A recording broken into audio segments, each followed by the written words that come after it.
ரோமர் 5வது அதிகாரம் 2வது வசனம் சொல்லுது, வாசிங்க. ரோமர் 5:2.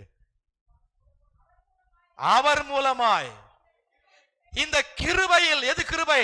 வியாதி குணமாக்கப்பட்டது கிருபை, ஏழை பணக்காரனாக்கப்பட்டது கிருபை, தரித்திரன் ஐஸ்வரனாக்கப்பட்டது கிருபை, பாவி நீதிமானாக்கப்பட்டது கிருபை, பரிசுத்தமாக்கப்பட்டது கிருபை. எல்லாம் தேவனே செய்து முடித்திருக்கிறார். அவர் ஜீவனில் வாழ வைத்திருக்கிறார். இந்த கிருபையில் பிரவேசிக்கும் ஸ்லாக்கியத்தை நீ கண்ணீரினால் பெற்றுக்கொள்ளா. நீ எதில பெற்றுக்கொள்ளுமா?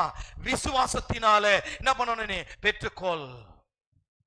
ஆமென், ஆமென். விசுவாசம் என்ன?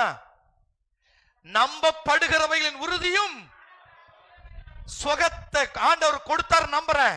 அவர் தழும்புகள் எனக்கானது நம்புறேன். அவர் ரத்தத்தினால நான் நீதிமானாக்கப்பட்டது உண்மை நம்புறேன். அவர் மரித்தாரு, அடக்கம் பண்ணப்பட்டார், உயிர்த்தெழுந்தார் நம்புறேன். அந்த உயிர்த்தெழுதல் எனக்கு நீதியை கொடுத்திருக்கிறது, என்னை பிள்ளையாய் மாத்திருக்கிறது. நான் அவருடைய பிள்ளை என்று எனக்கு உறுதியா நம்புறேன். ஆனா அதை நான் பார்க்கல. இன்னும் அந்த நீதியை பார்க்க முடியல, கண்ணால பார்க்கல. அந்த சுகத்தை கண்ணால பார்க்கல, அவர் பிள்ளைங்கிறத கண்ணால பார்க்கல. ஆனா அது உண்மை, அது உண்மை, சத்தியம். அது சத்தியம். எது சத்தியம்? இயேசு மரித்தது, இயேசு மாம்சத்தில் வந்தது சத்தியம். இயேசு சிலுவையிலே பாடுபட்டது சத்தியம். இயேசு உனக்காக எனக்காக மரித்தது சத்தியம். அவர் உனக்காக எனக்கு அடக்கம் பண்ணப்பட்டது சத்தியம். அவர் உயிரோடு இருந்தது சத்தியம். அந்த சத்தியத்தில் ஒரு நீதி விளங்கியது. என்ன நீதி தெரியுமா? அவர் மரணத்தினாலே, அவருடைய சிலுவை பாடுகளினாலே என்னுடைய வியாதி துவம்சம் செய்யப்பட்டது, என்னுடைய பாவம் அழிக்கப்பட்டது. ஆமென், ஆமென்.